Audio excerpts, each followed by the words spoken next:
नमस्कार रसिक श्रोते हो, कविता आठवणीतील या आपल्या मराठमोळ्या यूट्यूब चॅनलवर तुमचं स्वागत आहे.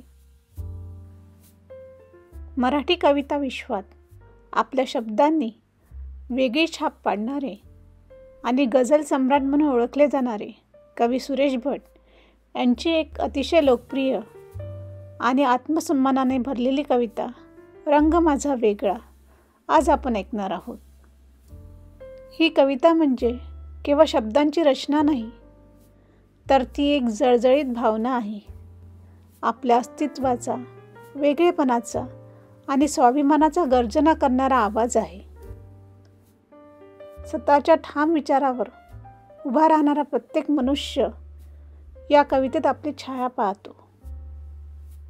चला तर ऐकूया रंग माझा वेगळा ही कविता.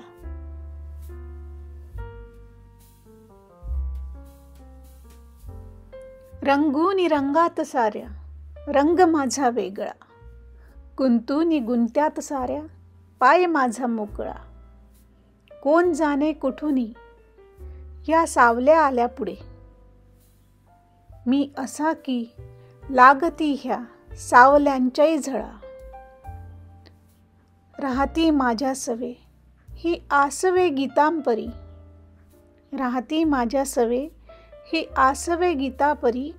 हे कशाचे दुःख ज्याला लागला माझा लळा. कोणत्या काळी कळेना मी जगाया लागलो, अन कुठे आयुष्य गेले कापूनी माझा गळा. सांगती तात्पर्य माझे सारख्या खोट्या दिशा, चालणारा पांगळा अन पाहणारा आंधळा. माणसांच्या मध्यरात्री हिंडणारा सूर्य मी, माझी यासाठी न माझा पेटण्याचा सोहळा. माझी यासाठी न माझा पेटण्याचा सोहळा. तुम्हाला कशी वाटली ही कविता जरूर कमेंट करून सांगा. आणि तुम्हाला कुठल्या नवीन कविता ऐकायला आवडतील ते पण जरूर कमेंट करून सांगा. आणि अशाच नवनवीन कविता ऐकण्यासाठी आमच्या चॅनलला सबस्क्राईब करा. आणि हो, बेल आयकॉनला क्लिक करायला विसरू नका. त्यामुळे तुम्हाला आमच्या पुढच्या व्हिडिओचे नोटिफिकेशन मिळतील. धन्यवाद.